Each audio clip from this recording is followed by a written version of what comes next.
Welcome to recreating recipe.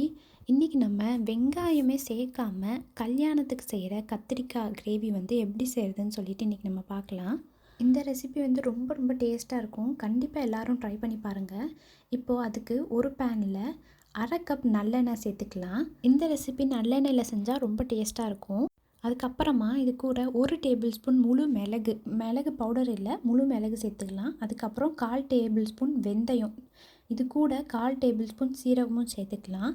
இது எல்லாமே நல்லா பொரிஞ்சதுக்கப்புறமா 6 பல்லு பூண்டும் 2 பச்சை மிளகாய், அது கூட கொஞ்சம் கருவேப்பிலையும் சேர்த்துக்கலாம். இது எல்லாத்தையுமே மிதமான ஹீட்டில் இப்போது 2 நிமிஷம் வதக்கிக்கணும்.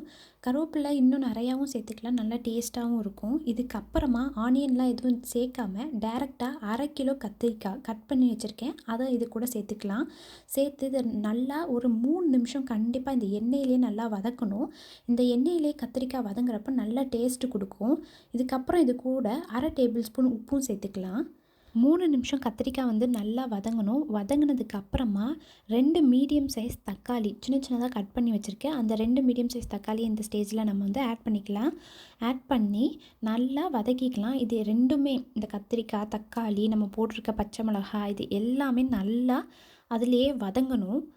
2 தக்காளி ஆட் பண்ணதுக்கப்புறமா 1/2 டேபிள் ஸ்பூன் மல்லித்தூள் சேர்த்துக்கலாம். அதுக்கப்புறமா இது கூட 3/4 டேபிள் ஸ்பூன் மிளகாய் தூளும் சேர்த்துக்கலாம். நான் வந்து காஷ்மீரி சில்லி பவுடர் யூஸ் பண்ணுறேன், அப்போ வந்து காரம் கொஞ்சம் கம்மியாக இருக்கும் அதுக்காக. அதுக்கப்புறமா 1/4 டேபிள் ஸ்பூன் சீரகத்தூள் சேர்த்துக்கலாம். மிளகாய்த்தூள் வந்து அவங்கவுங்க காரத்துக்கு ஏற்ற மாதிரி கூட்டவும் குறைக்கவும் செஞ்சுக்கலாம். இப்போ இது எல்லாமே நல்லா ஆட் பண்ணதுக்கப்புறம் 5லேருந்து 7 நிமிஷம் நம்ம மூடி போட்டு மிதமான ஹீட்டில் வச்சு இதை குக் பண்ணலாம். எந்தவித தண்ணியுமே இப்போ ஆட் பண்ண வேணாம். இதுக்கப்புறமா 25 கிராம் வேர்க்கடலை எடுத்து அதை நல்லா அரைச்சி, நல்லா சாஃப்டாக அரைச்சி இந்த ஸ்டேஜில் இதை வந்து ஆட் பண்ணிக்கலாம். அந்த வேர்க்கடலை வந்து 25 கிராம் எந்த அளவு வரும்னா ஒரு கைப்பிடி அளவு வரும். ஒரு கைப்பிடி அளவு வேர்க்கடலை எடுத்து ஒரு பாத்திரத்தில் 2 நிமிஷம் நல்லா வதக்கி அதை நல்லா அரைச்சிக்கணும். ரொம்ப ஃபைன் பேஸ்ட்டாக அரைக்கணும், அப்போ தான் நல்லா டேஸ்ட்டாக இருக்கும். அதுக்கப்புறமா ஒரு சின்ன லெமன் சைஸ் வந்து புளி எடுத்து கரைச்சி இதில் வந்து ஆட் பண்ணிக்கலாம்.